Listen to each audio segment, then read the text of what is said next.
நேத்துலேருந்து விசிகா ஆதரவு கொடுக்குமா அப்படின்ற மாதிரியே நியூஸ் வந்துட்டே இருக்கு. நீங்க வந்து தாவேக்காக்கு ஆதரவு கொடுக்க போறீங்களா இல்லையா? உடனே வந்து பதவிக்காகவோ பவுசுக்காகவோ அவங்கவுங்க பேசிக்கிறாங்க. அவங்க துணை முதலமைச்சர் கேட்கலாம், அப்படி பண்ணலாம் இப்படி பண்ணலாம்னு கேட்குறாங்க. தலைவரை பொறுத்தளவில் இந்த தாபாக்காவுடைய ஆட்சி அமைஞ்சா ஒடுக்கப்பட்ட மக்கள் மட்டும் இல்லை, உழைக்கிற மக்களுக்கான நலன்களை முன்னிறுத்தி தான் இந்த ஆட்சிக்கு ஆதரவு கொடுப்பார்ங்கிற நம்பிக்கையோடு நாங்கள் இருக்கிறோம். தனி பெரும்பான்மையை வந்து கேட்குறதுக்கு வந்து ஆளுநருக்கு வந்து அப்படிலாம் வந்து ரைஸ் இல்லை. இருக்கிற மெஜாரிட்டி இருக்கிற கட்சிகள் 3 கட்சி இருக்குல்ல, அதில் மெஜாரிட்டி யாரோ அவங்கள கூப்பிட்டு அவங்க கடிதத்தை வாங்கிக்கிட்டு பதவி ஏற்ற பிறகு தான் சட்டமன்றத்தில் வந்து பெரும்பான்மையை வந்து நிரூபிக்கணுன்றது தான் சட்டத்தில் இருக்குங்கிறது தான் சொல்கிறார்கள். விஜயை பொறுத்தளவில் மைனஸ் வராது. டிஸ்டர்ப் பண்ணுறவங்களுக்கு தான் மைனஸ் வரும் ஒழிஞ்சி விஜய்க்கு ப்ளஸ்ஸாக தான் வரும். சாமானிய மக்கள் ஓட்டு போட்டாங்க, அந்த ஆட்சி எப்படியாவது நிலைத்து நிற்கணும், ஆட்சி அமைக்கணும் விஜய்ங்கிறது எல்லாத்தோடைய எதிர்பார்ப்பும்.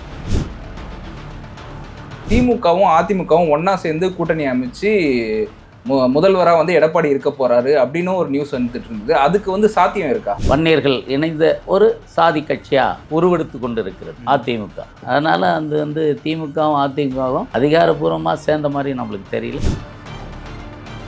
காங்கிரஸ் ஆதரவு கொடுத்தவனே என்ன சொல்ல ஆரம்பிச்சிட்டாங்கன்னா, காங்கிரஸ் வந்து திமுக முதுகில் குத்திருச்சு அப்படின்ற மாதிரிலாம் சொல்லியிருந்தாங்க. ஏன்னா காங்கிரஸ் ஜெயிச்சதுக்கு காரணம் வந்து திமுகவோட ஓட்டும் அதில் இருக்கு. ராகுல் தான் அதை விரும்புகிறார், சோனியா விரும்பலை, கார்கில் அவர் காங்கிரஸ் அகில இந்திய தலைவரும் விரும்பலை என்ன தான் பேசிக்கிறாங்க. அது ஆனால் ராகுல் காந்தி விஜய்க்கு ஆதரவு கொடுத்து இப்போ அடுத்து வர சட்டமன்ற தேர்தல் இருக்குல்ல 2031, அந்த தேர்தலையும் தாவேக்கா கூடயே கூட்டணியில் இருக்குமா விசிகா? 0 ஆனாலும் மீண்டும் நான் கட்சியை வழிநடத்துவேன்னு சொன்னார். சுத்தமாக கிளச்சிட்டு வேளச்சேரி தீர்மானத்தில் 0விலேருந்து ஆரம்பிப்பேன்னு சொன்னார். இதில் இந்த விஜயோட வெற்றியை நீங்கள் எப்படி பார்க்குறீங்க சார்? சில பேர் மக்கள் வந்து ஒரு மனு கொடுத்தா அவன் பார்க்கவே மாட்டான். அரசு அதிகாரிகள் என்னன்னு கூட கேட்க மாட்டான். கொடுத்தீங்களா போங்க உடனே வேலை ஆகிடுமா, அதெல்லாம் வந்து வெறுப்பு தான். மக்கள் ஒரு அதிருப்தியில் அதிருப்தியில் தான் போட்டிருக்காங்க.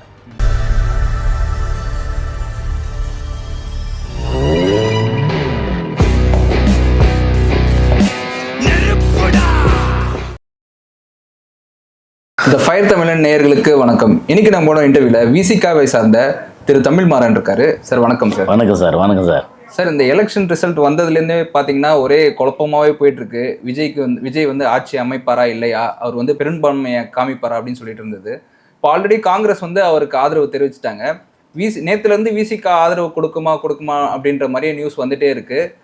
இன்னைக்கு காலையிலையும் பார்த்தோம், தலைவர் கூடயே நீங்கள் இருக்கீங்க. அவர் வந்து அந்த உயர்நிலை குழுவில் போயிட்டு முடிவெடுக்கிறதுக்கு முன்னாடியே அவர் ஒரு ஐடியா வச்சுருப்பாரு. ஸோ அந்த ஐடியா என்ன? நீங்கள் வந்து தாவேக்காக்கு ஆதரவு கொடுக்க போகிறீங்களா இல்லையா? தாவேக்காவுக்கு ஆதரவு கொடுக்கிறதா கொடுக்காதும் அது தலைவர் தான் இறுதி எஜமா. ஆனாலும் தமிழ்நாடு ஃபுல்லாக ஏன் தொலைபேசியிலையும் கேட்டுக்கொண்டு இருக்கிறார்கள் போகிறோமா என்ன. ஆனால் நம்ம 2 பேரும் மட்டுமே நம்ம ஒரு கட்சி மட்டுமே முடிவெடுக்க முடியாது. கூட்டணியில் கம்யூனிஸ்ட் இருக்காங்க. தொடர்ந்து மக்கள் நல கூட்டணி மற்ற எல்லா போராட்டங்களும் கம்யூனிஸ்ட்டு 2 கம்யூனிஸ்டுகளோடு இணக்கமாக ஒரு ஒற்றுமையாக போராட்டத்து களத்திலையும் அரசியல் களத்திலையும் நிற்கிறோம். அதனால் வந்து பொறுமையாக தான் நிதானமாக தான் ஒரு விஷயத்தை தலைவர் கையாளுவாங்க. ஓகே. உடனே வந்து பதவிக்காகவோ பவுசுக்காகவோ அவங்கவுங்க பேசிக்கிறாங்க. அவங்க துணை முதலமைச்சர் கேட்கலாம், அப்படி பண்ணலாம் இப்படி பண்ணலான்னு கேட்குறாங்க. அது அவங்கவுங்களுடைய ஆசை, அவங்கவுங்களுடைய விருப்பம் அப்படி கேட்குற கட்சிகள். ஆனால் தலைவரை பொறுத்தளவில் இந்த தாபாக்காவுடைய ஆட்சி அமைஞ்சால் ஒடுக்கப்பட்ட மக்கள் மட்டும் இல்லை, உழைக்கிற மக்களுக்கான நலன்களை முன்னிறுத்தி தான் இந்த ஆட்சிக்கு ஆதரவு கொடுப்பார்ங்கிற நம்பிக்கையோடு நாங்கள் இருக்கிறோம்.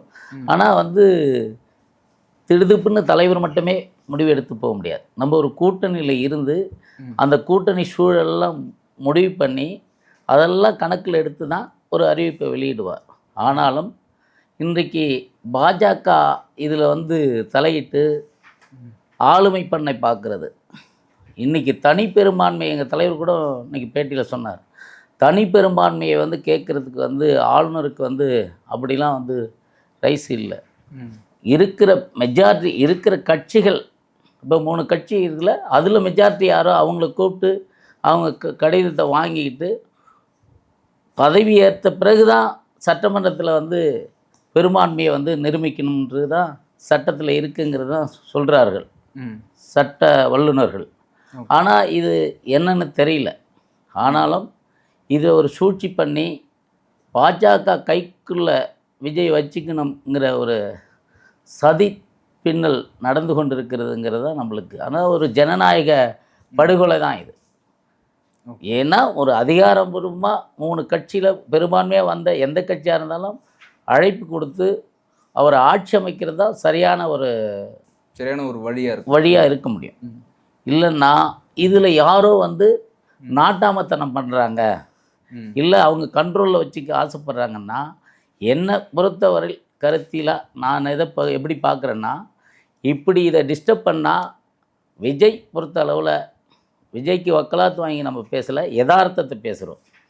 விஜயை பொறுத்தளவில் மைனஸ் வராது, டிஸ்டர்ப் பண்ணுறவங்களுக்கு தான் மைனஸ் வரும் ஒழிஞ்சு விஜய்க்கு ப்ளஸ்ஸாக தான் வரும். எழுதி வச்சுக்கொள்ளுங்க. உள்ளாட்சி தேர்தலாக இருந்தாலும் சரி தான், வருகிற நாடாளுமன்ற தேர்தலாக இருந்தாலும் எல்லாரும் சேர்ந்து, புரியுதுங்களா, செய்கிறது பாஜக எல்லாரும் சேர்ந்து தமிழ்நாட்டில் விஜயை பாவம் ஆட்சி அமைக்க விடாமல் தடுத்திருக்காங்க. இன்று தான் இது மக்கள் புரிஞ்சு கொள்வார்கள் என்று தான் நான் பார்க்குறேன். ஓகே, இது வந்து விஜய்க்கு வந்து ஒரு பெரும் ஆதரவாக தான் மக்கள்கிட்ட இருந்து மாறும். நினைக்கிறீங்க? ஓகே, ஆதரவாக தான் மாறும். இவங்க ஆட்சி அமைக்க வந்து லேட் பண்ணால் இது பாஜக தலையிட்டாலும் சரி, மற்ற தமிழகத்தில் உள்ள அதிகாரிகள் தலையிட்டாலும் சரி. ஏன்னா நிறைய கான்ட்ராக்டுகள் மற்ற இதெல்லாம் ஒப்பந்தம் போட்டிருப்பாங்க. அதெல்லாம் அவங்க வந்து இந்தந்த கம்பெனி கொடுக்கணும், இந்தந்த கம்பெனி கொடுக்கணும்னு அதிகாரியும் லஞ்ச லாபம் ஊழலை பார்த்தவங்க தானே. அப்போ அவங்களுடைய கமிஷன்லாம் கிடைக்காதுங்கிறதால கூட டைவெர்ட் பண்ணலாம். ஆக என்ன பண்ண போகிறோம், இது வேறு சகாயத்தை வேறு கொண்டாந்து திருச்சி கிழக்கு தொகுதியில் நிறுத்த போகிறாங்களே. அதனால் சகாயம் வந்தால் அதிகாரிகளுடைய பல்ஸ்லாம் தெரியும் நல்லா. அவர் அந்த பல்ஸுக்கு ஏற்ற மாதிரி ஒவ்வொருத்தருக்கும் கண்காணிப்பார். அதனால் அதிகாரிகள் பீதி கிளப்பி அதிகாரிகள் குழப்பம் பண்ணுறாங்களா இல்லை பாஜக குழப்பம் பண்ணுதா போக போக தான் தெரியும். ஓகே, ஆனால் விடுதலை சிறுத்தை பொறுத்தளவில் தனியாக முடிவெடுக்க முடியாது. தலைவர் மட்டும் கூட்டணி கட்சியோடு சேர்ந்து தான் முடிவெடுப்பார். ரெண்டாவது நிதானமாக தான் எடுப்பார். நம்ம தலைவரை பொறுத்தவரை எதாக இருந்தாலும் நிதானமாக தான் எடுப்பார்.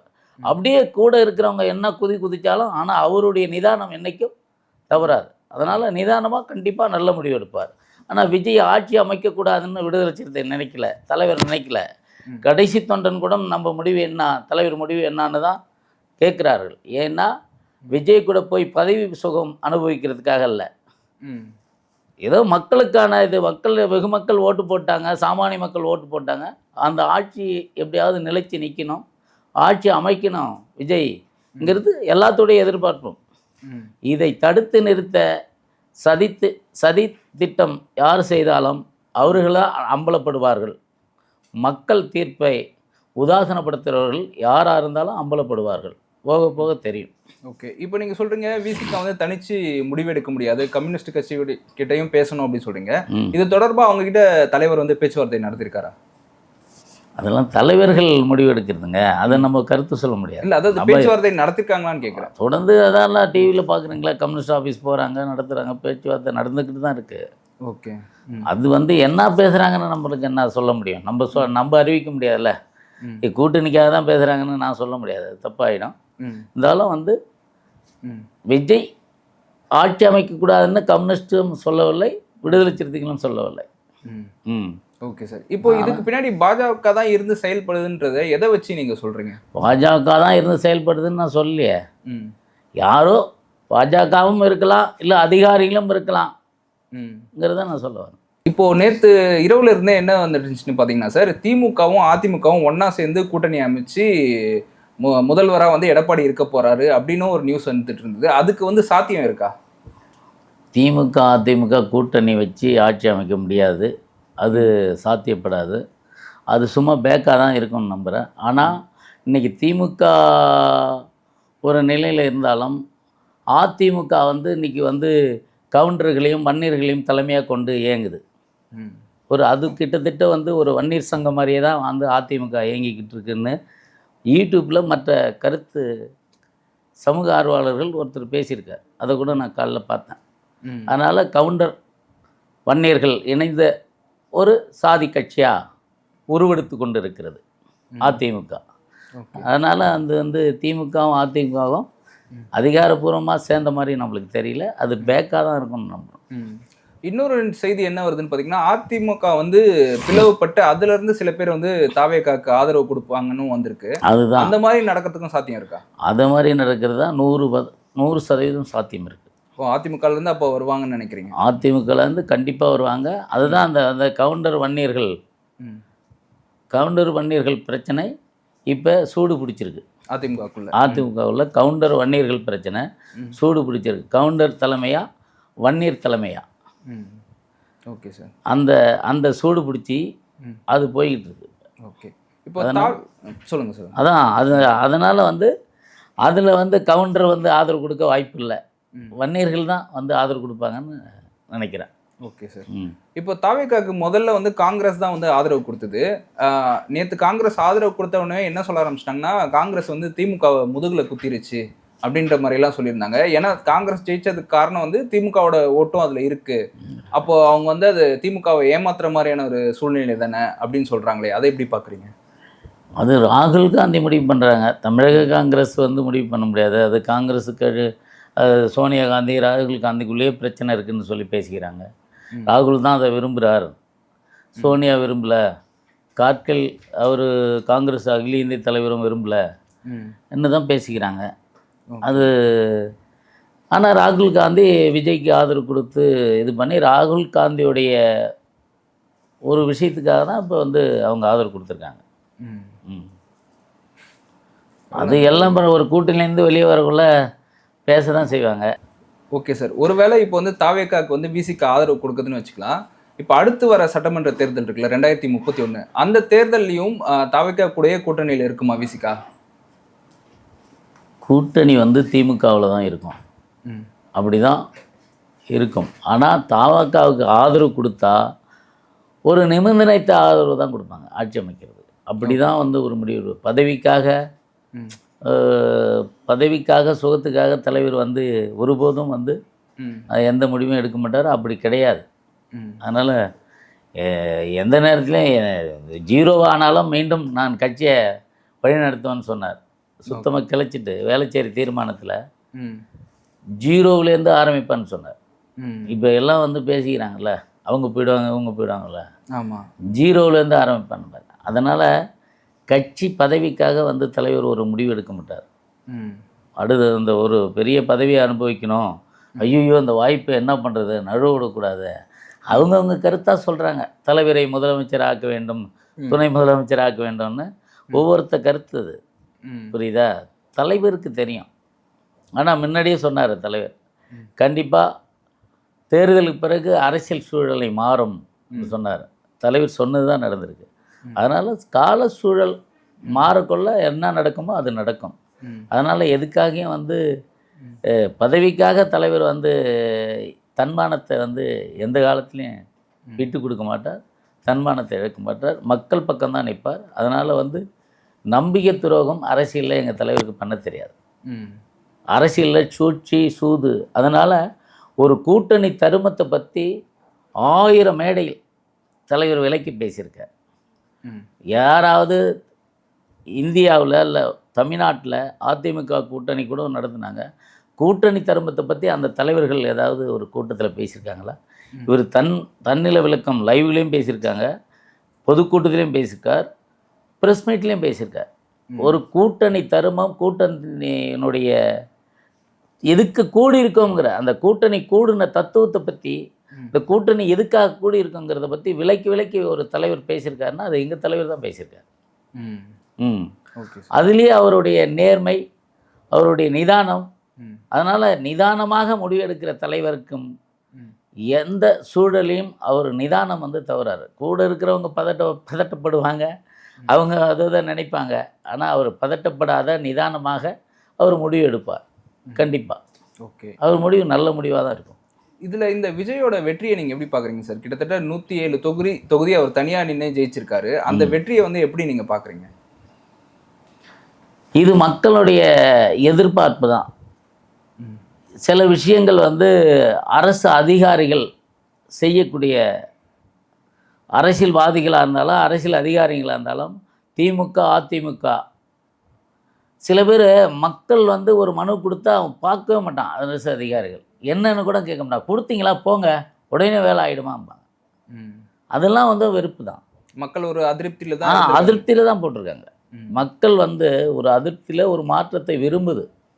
இது தவிர்க்க முடியாது. நான் வந்து என்ன நீங்கள் விடுதலை சிறுத்தையில் இருந்துட்டு இப்படி சொல்கிறீங்கன்னா உண்மையை தான் நான் சொல்லி ஆகணும். மக்கள் மாற்றத்தை விரும்பக்குள்ள அது எந்த நேரம் இருந்தாலும் ஒரு புயல் மாரி அடித்து எல்லாத்தையும் காலி பண்ணிடும். அதுபோல் வந்து இயற்கை தான் இது. இது ஏதோ அந்த சூழ்ச்சி இந்த சூழ்ச்சின்னு நம்ம வந்து சொல்ல முடியாது. இயற்கை தான். ஓகே. இப்போ உங்கள் கட்சியிலேருந்தும் சரி பரவாயில்ல, எல்லாருமே இந்த எலெக்ஷன் ரிசல்ட்டுக்கு முன்னாடி என்ன சொல்லியிருந்தாங்கன்னா, விஜய்க்கு வந்து அரசியல் பற்றி எதுவும் தெரியாது, அவருக்கு அரசியல் அறிவு இல்லை அப்படின்னு சொல்லியிருந்தாங்க. இப்போ இவர் சிஎம் ஆனதுக்கப்புறம் இவரோட ஆட்சி எப்படி இருக்கும்னு நினைக்கிறீங்க? எல்லாரும் அப்படி தானே புதுசாக வரக்குள்ள சிஎம் கற்றுக்கிட்டா வராங்க.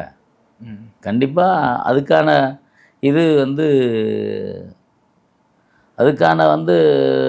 ஆலோசகர்கள் வந்து அவங்க கூட வச்சுக்குவாங்க. ஆட்சி அமைப்புக்குள்ளே அதெல்லாமே ஆட்டோமேட்டிக்காக வந்துடுவாங்கள்ல. ஓகே. வந்து நடுவாங்க. என்னென்னா அவர் வந்து அரசு அதிகாரிகளோட வந்து சாமானிய மக்கள் மனுவை வந்து உடனே பரிசீலிக்க வேண்டும். அதுதான் என்னுடைய வேண்டுகோள் விஜய் அவர்களுக்கு. Okay sir. சாமானிய மக்களுடைய மனுவை அந்த குடிசை மாற்று வாரியம் அடுக்குமாடி குடியிருப்பு இப்போ வந்து 5 லட்ச ரூபா கட்ட சொல்கிறாங்க. ஒரு வீட்டுக்கு 5 லட்ச ரூபா கட்டணும். ஏற்கனவே குடியிருந்தவங்களை இடிச்சிட்டு கட்டினா அவங்க 1.5 லட்ச ரூபா 2 லட்ச ரூபா கட்டணும். இப்படி இந்த மாதிரி திட்டங்களை வந்து அவங்களுக்கு வந்து ஒரு ஃப்ரீ பண்ணி விட்டாருன்னா கொஞ்சம் நல்லாயிருக்கும். ரெண்டாவது, இந்த காமராஜர் வீட்டில் தான் வீட்டு மனைப்பட்டா கிராமப்புறங்களில் கொடுத்தாங்க. அதுக்கும் பிறகு வந்து கலைஞர் ஆட்சியில் வந்து 1.5 சென்ட் கொடுத்தாங்க. காமராஜர் ஆட்சியில் 4 சென்ட் 5 சென்ட் கொடுத்தாங்க இடம், வீட்டு மனைப்பட்டா கிராமப்புறங்களில். கலைஞர் ஆட்சியில் 1.5 சென்ட் கொடுத்தாங்க. ரெண்டாவது, அந்த வீட்டு மனைப்பட்டா எந்த கிராமத்துலேயும் இன்னும் கொடுக்கல. ரெண்டாவது, பஞ்சமி நிலம் எத்தனையோ கோர்ட்டு கேஸு இதெல்லாம் வந்து இவங்க சொல்கிறாங்க. பஞ்சமி நிலத்துக்காக எவ்வளோ கோர்ட்டில் வந்து தீர்ப்பு வழங்கியிருக்கு. அந்த பஞ்சமி நிலத்தை மீட்டு தலித்து மக்களிடம் ஒப்படைக்கலை. இதெல்லாம் அவர் செஞ்சார்னா கொஞ்சம் நல்லாயிருக்கும். கோயில் மானியம். கோயில் மானியம்னா நிலம் இல்லாதவர்களுக்கு இல்லை, தரிசு புறம்போக்கு எல்லாமே வந்து இருக்கப்பட்டவன் தான் கையில் வச்சுருக்கான். அதனால் தரிசு புறம்போக்கு, கோயில் மானியம், பஞ்சமி நிலம் இதெல்லாம் மீட்டு கொடுத்தாருன்னா சாமானிய மக்களுடைய கவனத்தை இழுப்பார். அப்புறம் எஸ்சிஎஸ்டினுடைய ஃபண்டு இருக்குது பாருங்கள், அந்த ஃபண்டு வந்து எஸ்சிஎஸ்டிக்கு வந்து ஒழுங்காக பயன்படுத்துறதில்ல. அந்த அதிகாரிகள் வந்து ஊமையாகவே இருப்பான். நம்ம ஒரு மனு கொடுத்தா அவன் ஊமை மாரி தான் இருப்பான். அவனுடைய அதிகாரி வந்து அந்த ஊமை மாரியே பேசுவான், ஒழுங்காக பதில் சொல்ல மாட்டான். அந்த அதிகாரிகள்லாம் இல்லை செவிடாக இருப்பான். அவனுக்கெல்லாம் காதில் செவிட்டு மிஷினை வாங்கி வச்சு ஊமையை வந்து அவனுடைய மனநிலையை மாற்றி பேசுகிறா மக்கள்கிட்ட சொல்லி பயிற்சி கொடுக்கணும். ஓகே. அதுதான் நாங்கள் எதிர்பார்க்குறோம் அவர் ஆட்சியில். Okay sir. கடைசியாக ஒரு கேள்வி என்னென்னா, இப்போது இந்த உங்களோட கூட்டணி வந்து இருக்குமா, தாவிக கூட்டணி வந்து நீங்கள் கொடுப்பீங்களா, ஆதரவு கொடுப்பீங்களா அப்படின்றது எப்போ தெரிய வரும்? கொடுப்பீங்களா இல்லையான்ட்டு ஒரு விரைவில் தெரிஞ்சிடும். கொடுப்பாரு, கண்டிப்பாக கொடுப்பாருங்கிற நம்பிக்கை இருக்குது. எல்லாம் ஒரு முடிவு எடுப்பாங்க. இருந்தாலும் ஒரு தார்மீக அடிப்படையில் தானே காங்கிரஸ் கொடுத்துருக்கு. ஆமாம், அந்த மாதிரி தான் கொடுப்பாங்க. Okay sir. ஓகே. கூட்டணி வந்து அதான் கூட்டணி கொடுக்கறது வந்து தலைவர் தான் முடிவு பண்ணுவார். அதை நம்ம அறிவிக்க முடியாது. அது வந்து கூட்டணி கட்சிகளோடு கலந்து பேசி அப்படி தான் ஒரு முடிவு எடுப்பார் தலைவர். Okay sir. உங்களோட நேரத்துக்கும் கருத்துக்கும் நன்றி சார். நன்றி.